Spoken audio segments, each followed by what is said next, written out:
When sometime government asked Nigerian citizens, what can you do for Nigeria? People say that translates to patriotism. I've heard so much about Buy Niger. Buy Niger talks about the need for you to patronize made in Nigerian goods, just like I look, and maybe the guests that are on set with me. Sometime we heard about Nigeria First projects. Nigeria First projects. And the one we'll be talking about today is Revive Nigeria Group.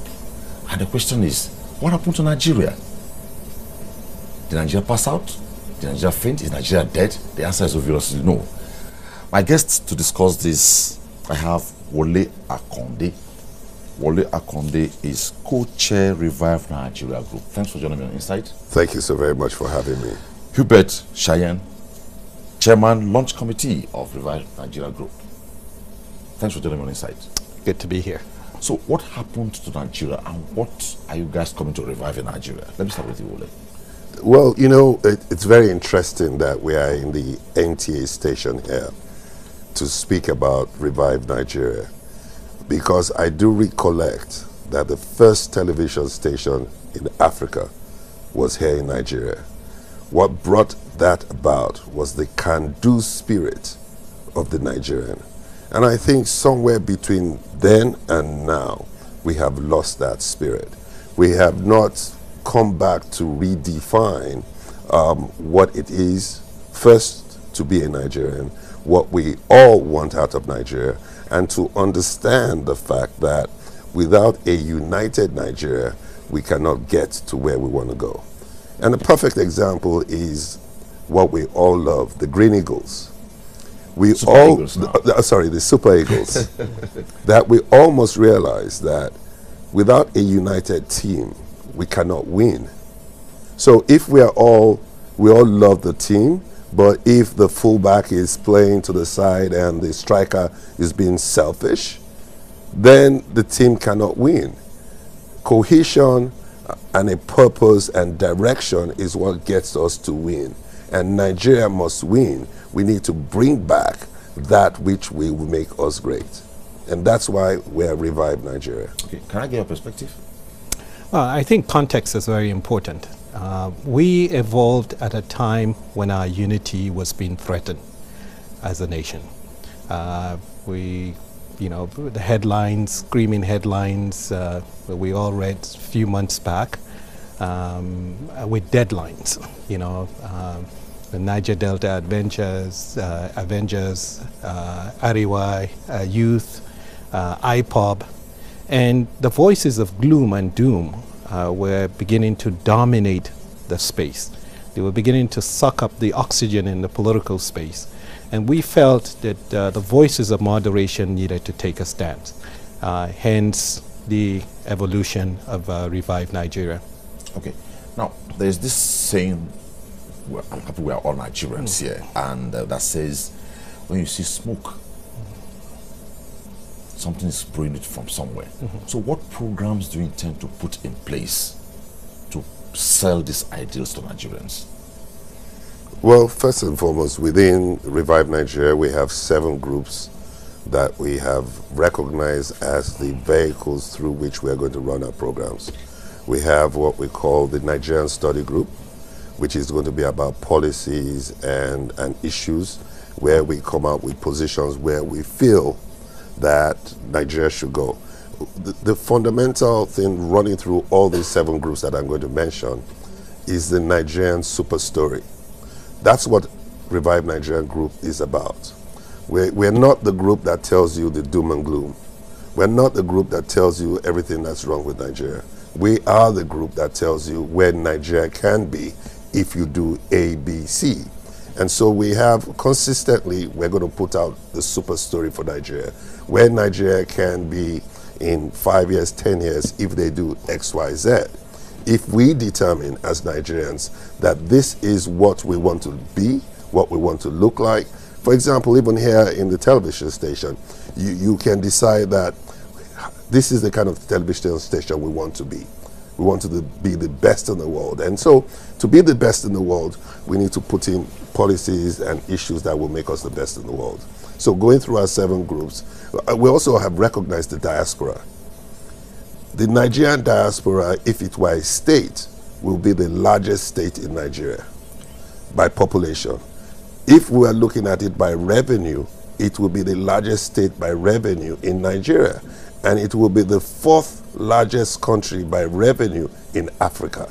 So in the Revive Nigeria group, we've recognized the diaspora Nigerians because we believe that the diaspora Nigerians also have a lot to contribute to making Nigeria great. Okay. Now, within the vision of Revive Nigeria group, let me give you 2 scenarios. Let's say a street or an avenue in California, the United States of America. There's a bomb blast, security emergency works takes place. The next thing you see, plans towards averting that in the near future. Back home, let me use Maiduguri for instance. There's a bomb blast. The next thing you hear is government is not doing something, security agencies are not being funded, and nobody's talking about it has happened. How do we avert that? Right. Now, within the ambit of Revive Nigeria First, which, if I get you rightly, is the need for Nigerians to start thinking positively about Nigeria, positively about the strength in our diversity. Right. Now, are you collaborating with any government agency in doing all this? We are, first of all, I think it's important to recognize that we are not a political organization. We're non-partisan, and where government gets it right, we're right there with them, complementing efforts of government. Where we at variance with a position, we provide policy alternatives. Now, I think the scenario you sort of alluded to, again, it's a function of how we how we see ourselves. I think oftentimes we outsource everything to government. Government can't do everything. We will live in the Nigeria that we create. We are stakeholders in this enterprise, and so it is not a sprint. We recognize it is a marathon, and I think what Wale just alluded to are some of the building blocks we want to put in place. Obviously, we recently launched the organization here in Abuja, but of course there's more to Nigeria than Abuja. So we intend to go to the different states.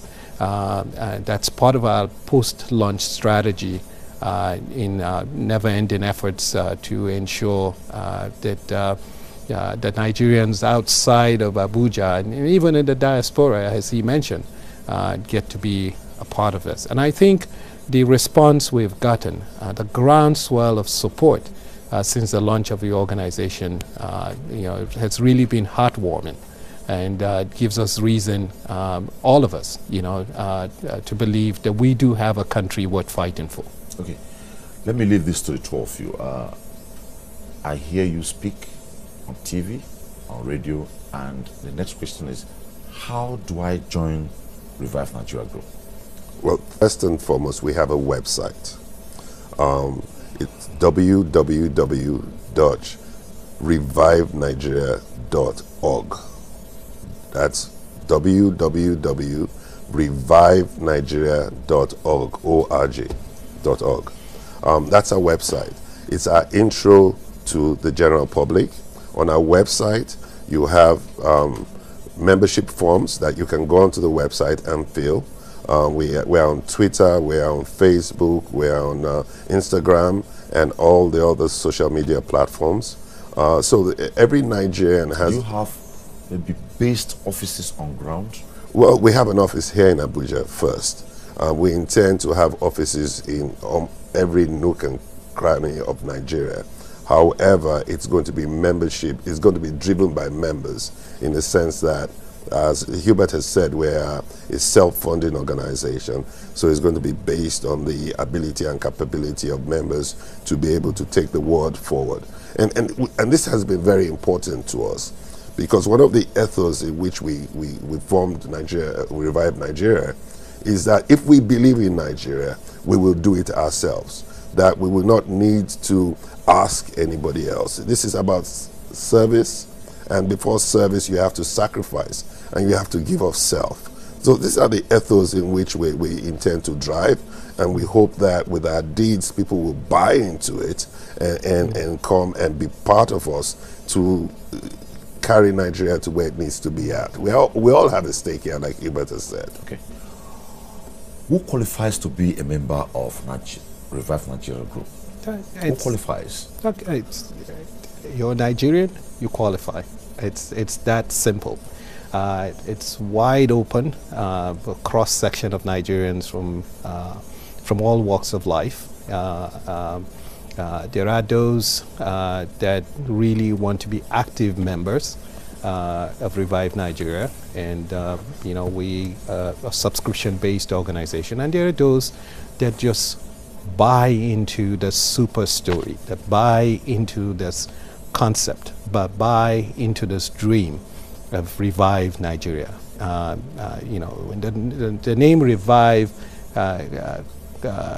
conjures up all kinds of images, but again, it's important you understand from our perspective, it's about having to rekindle that can-do Nigerian spirit. Okay, two words have just come out here. Okay. Wallace said you're self-funded, and you said you're a subscription-based organization. Yes. How are you funded? Yeah, it's... Do you get grants, or how? How are you funded? No, membership. That's a subscription. It's a huge project, I can see. Yeah, but it is. And it's a journey. If we did nothing else but to get Nigerians to buy into this dream, if we did nothing else but to elevate the quality of discourse, if we did nothing else but to elevate that sense of purpose, that sense of belonging, that sense of direction, I think we would have made our mark. Okay. What will you do to, for instance, a public officer holding a position of authority in Nigeria, maybe at the national, at the state, and maybe at the local government level, who does not reflect the picture of somebody in that office? What will you do to that kind of a person? Because we have such cases.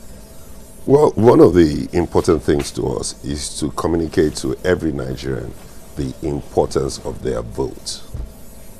And I don't think we've done enough outreach to explain, to educate voters about their rights and about their ability to affect who represents them. Because at the end of the day, it's about representation. And so if you understand that whoever you can change whoever represents you, then you'll be more attuned to getting your voter's card and defending your votes.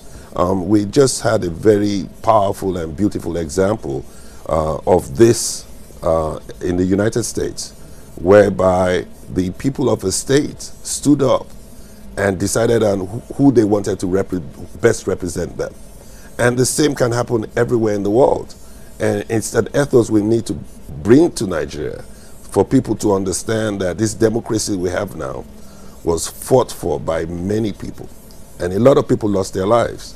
So everybody has a obligation, once you're over 18, I believe, to get out there and vote. Get your voter's card and vote. Because that official who does not represent you well, in 4 years, you can change him. You can decide on a new candidate. And we keep going until we find the best candidate to represent every single sector in this country. From the local government to the state assemblies, to the governor, to the National Assembly, and even to the president. Every Nigerian has a right to speak with their vote. Okay, now that takes me to the next one. The National Orientation Agency has a project called Change Begins With Me. For me, I still see the Revive Nigeria project as an abstract. And you guys say you have given it a life. What kind of programs do you intend to use maybe to start reaching out to Nigerians? Because I may hear about Revive Nigeria group, and I'm like, what are they reviving? Right. Or can they change me? Right. What kind of programs do you have in place?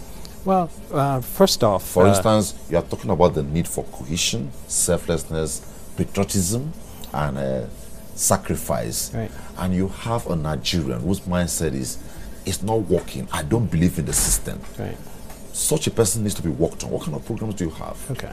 Well, we have a track record. You know, the official launch was just about a week ago today, and I think the outpouring of support, people that came out to quality attendance at the event itself, suggests that they believe that organizations like ours can be a force for good.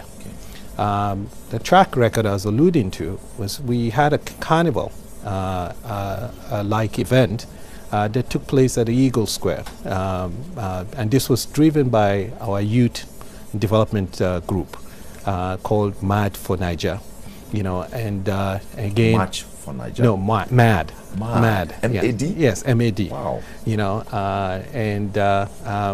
and you see the zeal, the commitment, the passion that was brought to an event like that, and we're looking to replicate those kinds of events further down the road, because frankly, it's about our future, you know, and the youth are at the epicenter, you know, of this all, and so we have a very vibrant youth and development group. That's one of the 7 subgroups that we have, and we intend to roll that out, and also looking to see how we can embed that in the curriculum, you know. And so, you know, we are not averse to partnering with government on that, you know. And I think part of the roadshow we're about to embark upon will allow us to reach out to people outside of Abuja. But we also will be looking to visit with organizations that are set up to really reorient, you know, our thinking and really rekindle this can-do Nigerian spirit that we're talking about. And if I can add to what Hubert just said, we do recognize that 60% of the population of Nigeria today is below the age of 35, a huge number.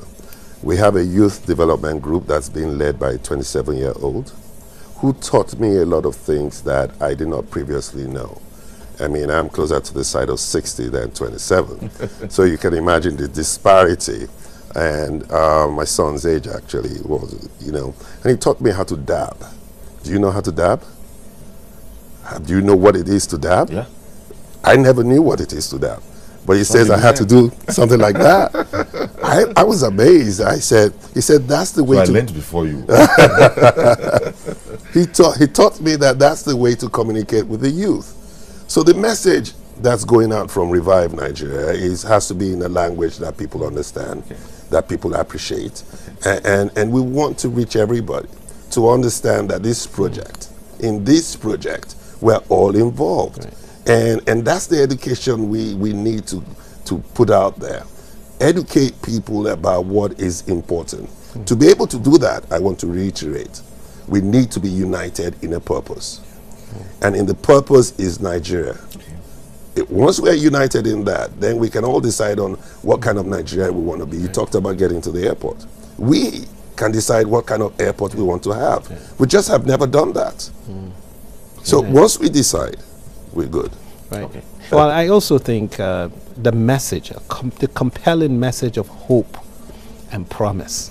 Absolutely. You know, unity. I mean, what's not to like about that? If you walked into a room today and it's a room full of Africans, you can cherry pick the Nigerians in that group. Okay.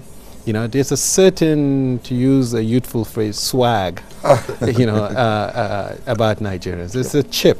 You know, and I always tell my kids, you know, when we walk, we never walk into a room sideways. All right? So that's that spirit, you know, that confidence, you know, and that's what we're looking to rekindle and revive. How time flies. Yes. Well, gentlemen, I believe, just to sum up, the group has been Revive Nigeria Group, and they're a group of Nigerians passionate about the unity of the country, and they have launched a group, and they are looking to champion the cause of national cohesion, selflessness, service, and sacrifice. And they say the main vision is to see Nigeria where collective interest supersedes individual interest, thus the need to focus on national identity. Wole Akonde, co-chair, Revive Nigeria Group, was nice talking with you on Inside. Thank you so very much, and thank you for having me. Also, Hubert Cheyenne, Chairman, Launch Committee, Revive Nigeria Group. I hope very soon we'll have you all over Nigeria. And I hope to my mother back in the village will be able to join you. Oh, fantastic. Thank you so very much for that.